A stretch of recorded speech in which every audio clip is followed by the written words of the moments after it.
నా పేరు భవాని. నేను వెలుగు మండలంలో మండల కేంద్రంలో వర్క్ చేస్తున్నాను.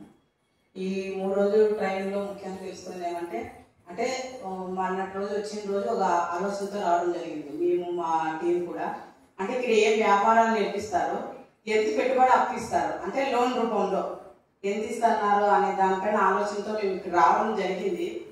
కానీ ఈ 3 రోజులు ట్రైనింగ్ తర్వాత శిరీషమ్మ గారు రాత్రి డిస్కషన్ చేసినప్పుడు అంటే ఇది పెట్టుబడి అనేది మన శ్రమ, మన గ్రామంలో దొరికే వస్తువుతో చేసుకుంటే మనకు పెట్టుబడి అవసరం లేదు, లోన్లు అవసరం లేదు, లోన్ తీసుకునే వాళ్ళకి వడ్డీ కూడా మనం కట్టే అవసరం లేదని కూడా ఇక్కడ టీం అనేది చర్చ చేయడం జరిగింది. ముఖ్యంగా నేను పనిచేస్తున్న పరిధిలో చాలా మంది ఎస్ఎంబి లోన్ తీసుకొని ఏపీ లోన్ తీసుకొని వ్యాపారాలు ఫస్ట్ 6 నెలలు సంవత్సరం బాగా జరిగినాయి. తర్వాత వాళ్ళ దగ్గర మాట్లాడినప్పుడు మాకు నష్టం వచ్చింది, డ్రాప్ అయినాం అనేది కూడా మాకు తెలియజేయడం జరిగింది. నేను తెలుసుకున్న ఈ ట్రైనింగ్ ద్వారా వాళ్ళు ఇంకొకసారి కూడా అంటే నా దగ్గర ఉన్న సిబ్బందితో కూడా కార్యకర్తలతో టీంతో ఒకసారి మాట్లాడి ఇక్కడ లిస్ట్ అవుట్ చేసుకొని మేడం నా ఆలోచన చేసుకోవడం జరిగింది.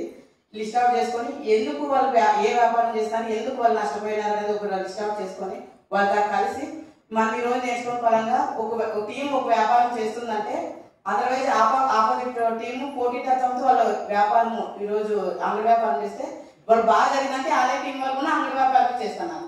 అట్లా కాదు, ఆ అంగడి వ్యాపారం చేసేవాళ్ళకి ఏం కావాలా, అంగడి సరుకులు బయట కొంటున్నా ఆ సరుకులు మనమే తయారు చేస్తే ఇక్కడ మనకు కూడా లాభం ఉంటుంది, వాళ్ళకి నష్టం ఉంటుంది, మాకు నష్టం ఉంటుంది కూడా అనేది అంటే ఈ పోటీతత్వం లేకుండా ప్రొడక్ట్స్ తయారు చేసుకునే విధంలో మా గ్రూప్ సభ్యులు కూడా అవగాహన కల్పించి మా టీంకి అవగాహన కలిసి ఇది మండల పరిధిలో గ్రామ స్థాయి వరకు తీసుకెళ్తాము. తర్వాత ఈ 3 రోజులు జరిగిన శిక్షణలో మేము పేపర్స్ షేర్ చేసుకోవడం జరిగింది మేడం. మినిట్స్ ఇవి కూడా మా గ్రూప్ లో షేర్ చేస్తాము. ఈరోజు నేను తీసుకెళ్ళి షేర్ చేస్తాను.